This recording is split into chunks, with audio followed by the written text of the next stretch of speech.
রব্বুল আলামিন আহকামুল হাকিমিন কুরআনুল কারীমের প্রতিটা আয়াতে কারীমার মধ্যে রাসূলুল্লাহ সাল্লাল্লাহু আলাইহি ওয়াসাল্লামের গুণাবলী এবং শানমান বর্ণনা করেছেন। আর রাসূলুল্লাহ সাল্লাল্লাহু আলাইহি ওয়াসাল্লাম স্বয়ং হাদিসে মুবারাকার মধ্যে সেই শানগুলো, সেই শৌকত আজমতগুলো তুলে ধরেছেন। পড়েন সুবহানাল্লাহ। রাসূলুল্লাহ সাল্লাল্লাহু আলাইহি ওয়াসাল্লামের একটা গুণাবলী হলো, যখন মক্কার জমিনে, মদিনার জমিনে, সৌদি আরবের জমিনে, পুরা আরব ভূখণ্ডের মধ্যে যখন ইহুদি বেঈমান নাসারা রয়েছিল, সেই সময় রাসূলুল্লাহ সাল্লাল্লাহু আলাইহি ওয়াসাল্লাম জমিনের মধ্যে আসলেন। আসার পরে চারিদিকে দেখে বেঈমান, কাফের, ইহুদি, নাসারা আর রব্বুল আলামিন আহকামুল হাকিমিন রাসূলুল্লাহ সাল্লাল্লাহু আলাইহি ওয়াসাল্লামকে দুইটা কাজ নিয়ে জমিনের মধ্যে পাঠালেন। পড়েন সুবহানাল্লাহ। এক নম্বর কাজ হলো তাওহীদের স্লোগান জমিনের মধ্যে জারি করা, আর দ্বিতীয় নম্বর কাজ হলো রাসূলুল্লাহ সাল্লাল্লাহু আলাইহি ওয়াসাল্লামের রিসালাতের দায়িত্ব পালন করা। তখন রাসূলুল্লাহ সাল্লাল্লাহু আলাইহি ওয়াসাল্লাম এই দুইটা বিষয়কে মাথায় রেখে দ্বীন ইসলাম প্রচার করতে শুরু করলেন। রব্বুল আলামিন আহকামুল হাকিমিন বললেন, 14 নম্বর পারা 20 নম্বর পেজ, রব্বুল আলামিন বলেন, বিসমিল্লাহির রহমানির রহিম, উদউ ইলা সাবিলি রাব্বিকা বিল হিকমাতি ওয়াল মাউইযাতিল হাসানাতি ওয়াজাদিলহুম বিল্লাতী হিয়া আহসান। আই নবী, আপনি যখন মানুষদের প্রতি ইসলাম প্রচার করবেন, দ্বীন যখন প্রচার করবেন, আমি আল্লাহর দিকে যখন মানুষকে দাবিত করবেন, তখন মানুষদের সাথে জ্ঞান সম্পূর্ণ কথা দিয়ে, উপদেশ দিয়ে তাদেরকে ঈমানের প্রতি আহ্বান করবেন। ওয়াল মাউইযাতিল হাসানা, আর মানুষদেরকে বেশি বেশি সুউপদেশ দিবেন, ভালো পরামর্শ দিবেন, সদা আচরণ করবেন, সুন্দর আচরণ করবেন তাদের সাথে। কারণ তারা যখন আপনার সুন্দর আচরণ দেখবে, ইসলামের প্রতি এমনিতে এমনিতে দাবিত হয়ে যাবে। পড়েন সুবহানাল্লাহ।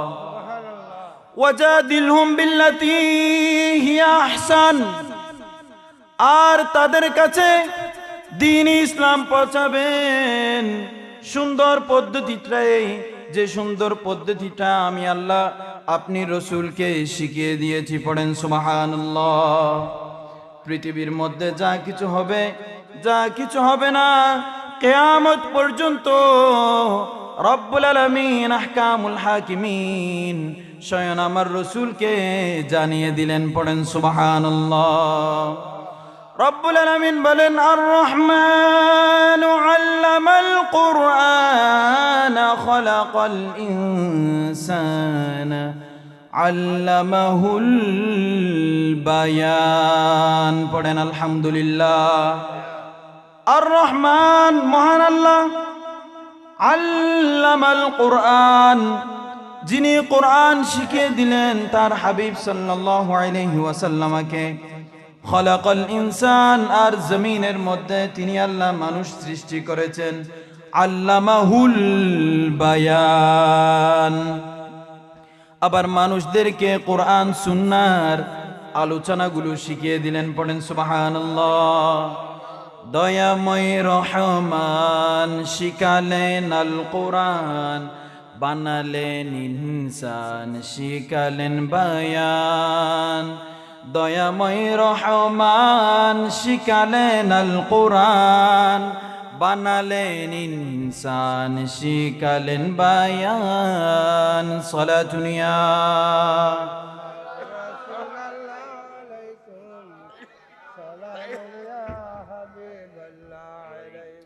এই জন্য কিয়ামত পর্যন্ত যা কিছু ঘটবে, যা কিছু ঘটবে না, সব কিছু রাসূলুল্লাহ সাল্লাল্লাহু আলাইহি ওয়াসাল্লামের ইলমের মধ্যে জানা আছে না নাই? সেই জন্য এমন ভাবে রাসূলুল্লাহকে কথাগুলো আল্লাহর পক্ষ থেকে শিখিয়ে দেওয়া হয়েছে যাতে করে কথা শুনে মানুষ ইসলামের দিকে ধাবিত হয়। বলতে গেলে তিনি কথার মধ্যে জাদুঘর ছিলেন রাসূলুল্লাহ। কথার মধ্যে এমন বাচনভঙ্গি, শ্রোতা, এই যে আপনারা বসে আছেন, আপনারা হচ্ছেন শ্রোতা, আর যিনি কথা বলছেন তিনি হচ্ছেন টিচার, ঠিক কি না? Who has talk, he is a teacher and you are learner. যিনি কথা বলছেন তিনি হচ্ছেন কোরআনের শিক্ষক, তাই কি নয়? কোরআনের আয়াতের উপরে তো আপনাদেরকে শোনাচ্ছি নাকি? আবার আপনারা যে শুনছেন আপনারা সবাই কোরআনুল কারীমের ছাত্র। তো রাসূলুল্লাহ সাল্লাল্লাহু আলাইহি ওয়াসাল্লাম যখন সাহাবায়ে কেরামদের সামনে, সাধারণ মানুষদের কাছে যখন ওনার বক্তব্য রিপ্রেজেন্ট করতেন, তখন বেঈমান ইহুদি কাফের যারা ছিল তারা রাসূলুল্লাহর জবান মুবারক দিয়ে নূরানি তাকরীর শুনে এমনিতে ঈমান নিয়ে আসতে পড়েন আলহামদুলিল্লাহ। कोई नहीं जहान में सरकार की जैसा, there is no person like the last messenger, I mean Muhammad सल्लल्लाहु अलैहि वसल्लम। कोई नहीं जहान में सरकार की जैसा, এই পৃথিবীর জমিনে যদি জরিপ চালিয়ে দেখা হয় রাসূলুল্লাহ সাল্লাল্লাহু আলাইহি ওয়াসাল্লামের মতো একজনও মানুষ পাবেন না। উনাকে আল্লাহ তাআলা কথা বলার মধ্যে এমন বাচন ভঙ্গি দিয়েছেন, এত মাধুর্যপূর্ণ, খুব চমৎকার আলোচনা করতেন। আল্লাহু আকবার। এজন্য রাসূলুল্লাহ সাল্লাল্লাহু আলাইহি ওয়াসাল্লাম হাদিসে মুবারাকার মধ্যে বলেন, عن معاوية رضي الله عنه قال قال رسول الله صلى الله عليه وسلم من يريد الله به خيرا يفقهه في الدين وإنما أنا قاسم والله يعطي। রাসূলুল্লাহ বলেন, আল্লাহ যে ব্যক্তির কল্যাণ চান সে ব্যক্তির জেহেনের মধ্যে, কলবের মধ্যে ইসলামের সূক্ষ্ম থেকে সূক্ষ্ম বিষয়গুলো প্রবেশ করিয়ে দেন। পড়েন সুবহানাল্লাহ। আর দুনিয়াবি সব বিষয়, উখরাবি সব বিষয় আমি রাসূলুল্লাহ সাল্লাল্লাহু আলাইহি ওয়াসাল্লামের জেহেনের মধ্যে, কলবের মধ্যে আল্লাহ পাক সুবহানাহু ওয়া তাআলা প্রবেশ করিয়ে দিয়েছেন। তাই পৃথিবীতে যা কিছু ঘটবে, যা কিছু ঘটবে না, সব কিছু আমি রাসূলুল্লাহ জানি। পড়েন সুবহানাল্লাহ। ওয়া ইন্নামা আনা কাসিমুন ওয়াল্লাহু ইউতি। পড়েন আল্লাহু আকবার। কেবল আমি রাসূল সাল্লাল্লাহু আলাইহি ওয়াসাল্লাম বান্দার মধ্যে বিভিন্ন বিষয়ে ফয়সালা দানকারী, বন্টনকারী, আর আল্লাহ হচ্ছেন সর্বশ্রোতা, আরশ আজিমের মালিক, তিনি হচ্ছেন আমি রাসূলকে দাতা। পড়েন সুবহানাল্লাহ। রাসূলুল্লাহ সাল্লাল্লাহু আলাইহি ওয়াসাল্লামকে খুশি হয়ে স্বয়ং রব্বুল আলামিন আহকামুল হাকিমিন হাউজে কাউসার দান করেছেন। পড়েন সুবহানাল্লাহ। ইন্না আ'তাইনাকাল কাউসার, নিশ্চয় আমি আল্লাহ আমার হাবিবকে কাল কাউসার, হাউজে কাউসার দান করেছি, যে হাউজে কাউসার থেকে কিয়ামতের ময়দানে তৃষ্ণার্ত উম্মতদেরকে পান করানো হবে। পড়েন সুবহানাল্লাহ। সব কিছু দিয়ে রাসূলুল্লাহ সাল্লাল্লাহু আলাইহি ওয়াসাল্লামকে প্রেরণ করেছেন। দ্বীনি বিষয় সবগুলো রাসূলুল্লাহর জাহানে ছিল। রাসূলুল্লাহর এমন কোনো বিষয় ছিল না যার ইলমটুকু তার কলবে নাই। তার মানে তিনি সব বিষয় জানতেন, সব বিষয় মানুষদের কাছে সুন্দর করে বক্তব্যের মাধ্যমে রিপ্রেজেন্ট করতেন। পড়েন সুবহানাল্লাহ। সালাতুন ইয়া রাসূলুল্লাহ।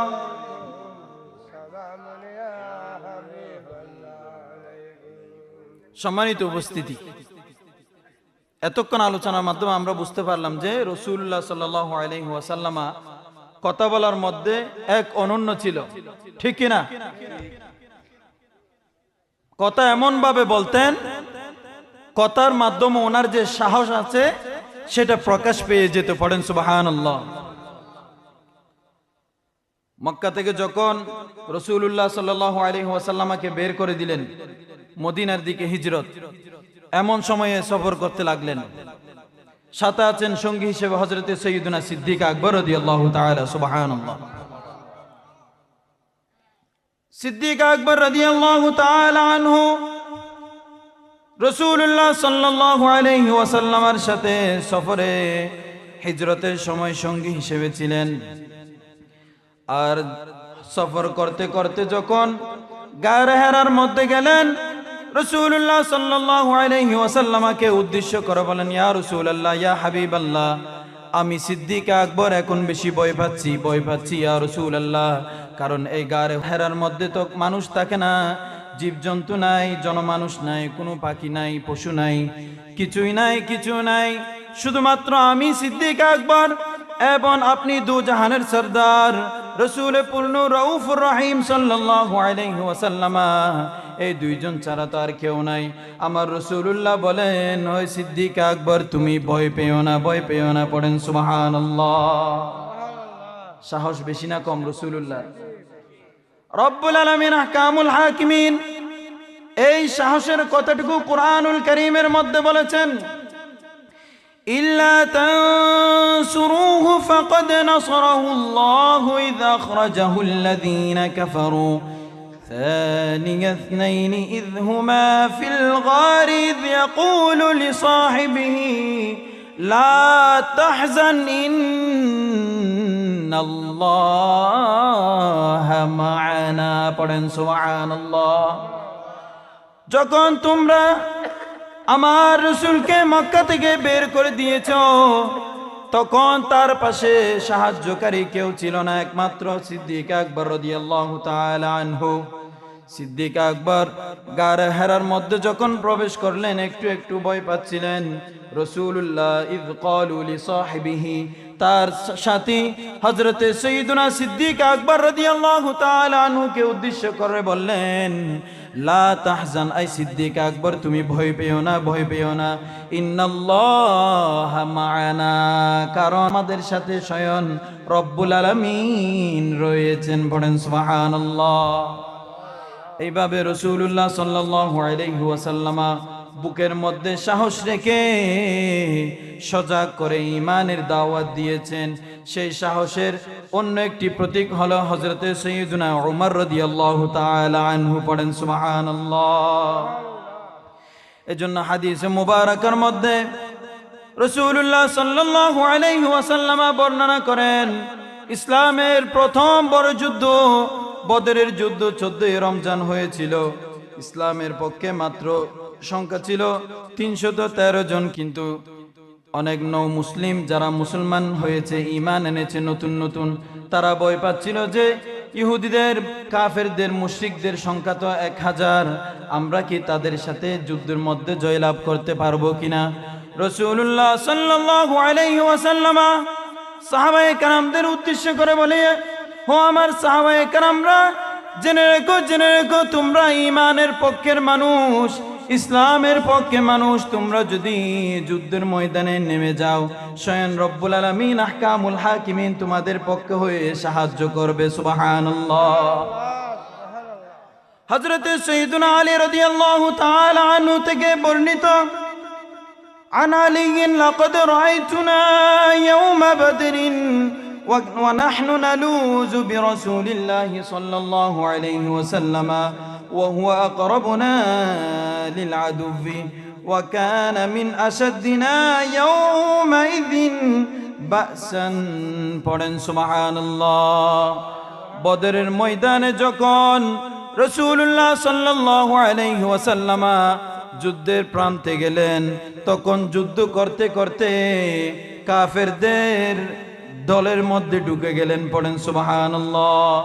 ওয়া নাহনু নালুযু বিরাসূলিল্লাহি সাল্লাল্লাহু আলাইহি ওয়াসাল্লাম, এমন সময়ে আমরা সবাই রাসূলুল্লাহ সাল্লাল্লাহু আলাইহি ওয়াসাল্লামের নিকট আশ্রয় চাচ্ছিলাম।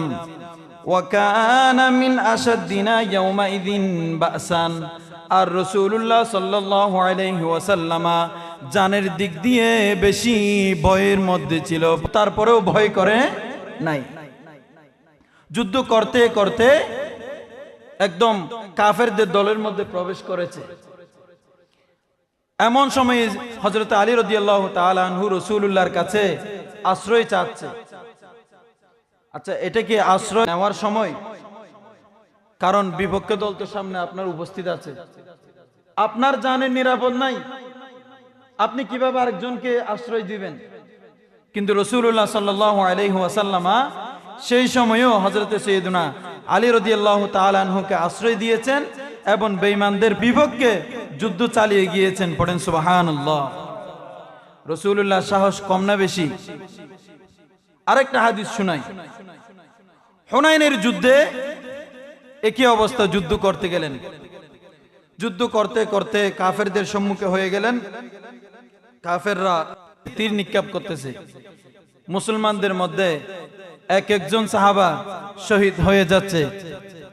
আপনারা বড় করে পড়েন ইন্না লিল্লাহি ওয়া ইন্না ইলাইহি রাজিউন। এই দৃশ্যটা দেখে হুনাইনের যুদ্ধের আগে যারা নতুন মুসলিম হয়েছে তারা যুদ্ধ থেকে পলায়ন করেছে। হযরত বারা ইবনে আজিব রাদিয়াল্লাহু তাআলা আনহু থেকে বর্ণিত ক্বালা লাহু রাজুলুন, তার কাছে একজন ব্যক্তি জিজ্ঞাসা করলো, আফাররতুম, তোমরা কি হুনাইনের যুদ্ধের ময়দান থেকে পলায়ন করছিলে? তখন তারা বলে, আন রাসূলিল্লাহি সাল্লাল্লাহু আলাইহি ওয়াসাল্লাম ইয়া আবা উমারতা, হ্যাঁ আমরা রাসূলুল্লাহ সাল্লাল্লাহু আলাইহি ওয়াসাল্লামকে হুনাইনের যুদ্ধের ময়দানে রেখে মুসলমানরা চলে আসছিল, কিন্তু ওয়াল্লাহি মা ওয়াল্লা রাসূলুল্লাহ সাল্লাল্লাহু আলাইহি ওয়াসাল্লাম ওয়ালাকিন ওয়াল্লা সারআনুন নাস। মুসলমান যারা হয়েছিল তারা যুদ্ধের ময়দান থেকে চলে আসছে, হুনাইনের যুদ্ধ থেকে, কিন্তু রাসূলুল্লাহ সাল্লাল্লাহু আলাইহি ওয়াসাল্লাম যুদ্ধের ময়দান থেকে পিছপা হয় নাই। পড়েন সুবহানাল্লাহ। যুদ্ধ চালিয়ে যাচ্ছেন, কে পালাচ্ছে কে পালাচ্ছে না এগুলা রাসূলুল্লাহ সাল্লাল্লাহু আলাইহি ওয়াসাল্লাম দেখছেন না। ঈমানের শক্তি, ঈমানের স্ট্রাগল বুকে ধারণ করে, কালিমার দাওয়াত দিয়ে দিয়ে মুখে কালিমাতুশ শাহাদা উচ্চারণ করে করে কাফেরদের বিপক্ষে তলবারি চালাচ্ছেন। পড়েন সুবহানাল্লাহ। এরপরে চালাতে চালাতে হুনাইনের যুদ্ধের মধ্যে এক কাফেরের সামনে গিয়ে রাসূলুল্লাহ সাল্লাল্লাহু আলাইহি ওয়াসাল্লামের সামনে যখন তলবারি তুলে ধরে, তখন রাসূলুল্লাহ সাল্লাল্লাহু আলাইহি ওয়াসাল্লাম ইয়াকুলু, তিনি বললেন, আনান নাবিয়্যু লা কাযিব ওয়া আনা ইবনু আব্দুল মুত্তালিব। এই কাফের জেনে রেখো আমি হচ্ছি আখিরি জামানার নবী, খাতামুল আম্বিয়াইন ওয়াল মুরসালিন ওয়া শাফিউল মুযনিবিন, লা কাযিব, এতে কোনো সন্দেহ নাই, তোমরা মিথ্যা প্রতিপন্ন করো না। ওয়া আনা ইবনু আব্দুল মুত্তালিব, আর আমি হলাম হযরতে সাইয়েদুনা আব্দুল মুত্তালিব রাদিয়াল্লাহু তাআলা আনহুর সন্তান। পড়েন সুবহানাল্লাহ। সালাতুন ইয়া রাসূলুল্লাহ,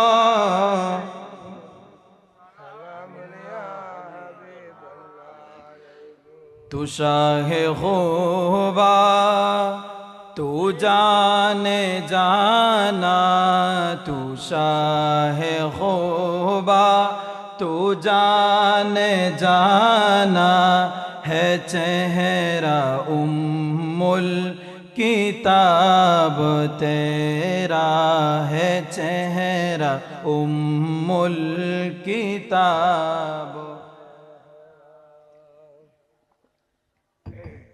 तू शाहे खूबा तू जान जाना, है चेहरा उम्मुल किताब तेरा,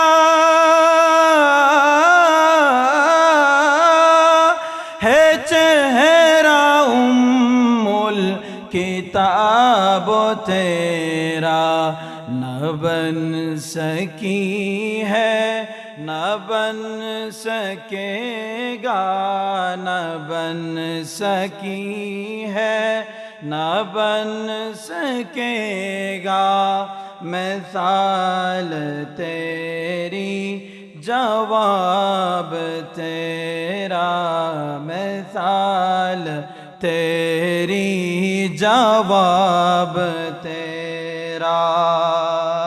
میں پہلا رسول ہے، میں پہلا رسول ہے، لیکن بعد میں آئے صلاۃ یا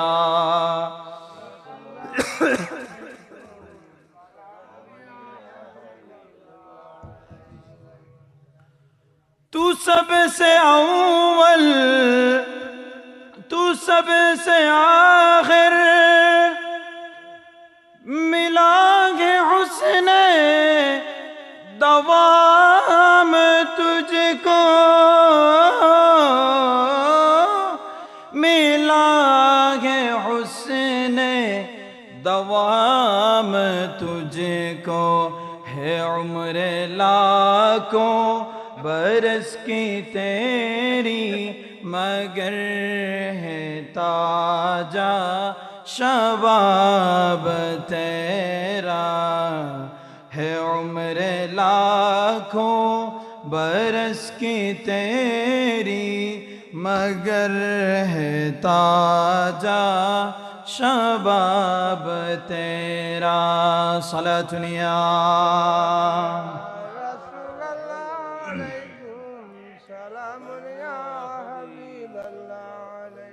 সম্মানিত উপস্থিতি, কথা বলছিলাম রাসূলুল্লাহ সাল্লাল্লাহু আলাইহি ওয়াসাল্লামের সাহসিকতা সম্পর্কে। মনোযোগ আছে না গেছে? মনোযোগ আছে?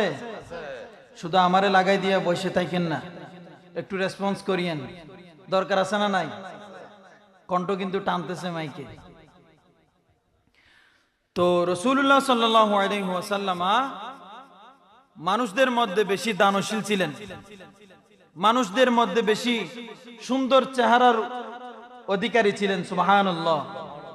সে হাদিসের মধ্যে এই বৈশিষ্ট্যটা আনা হয়েছে, ওয়াসজাআন নাস, মানুষদের মধ্যে বেশি সাহসী ব্যক্তি ছিলেন। সুবহানাল্লাহ। कोई नहीं जहान में सरकार की जैसा, कोई नहीं जहान में सरकार की जैसा, हम अपने नबी पाक से यूं प्यार करेंगे,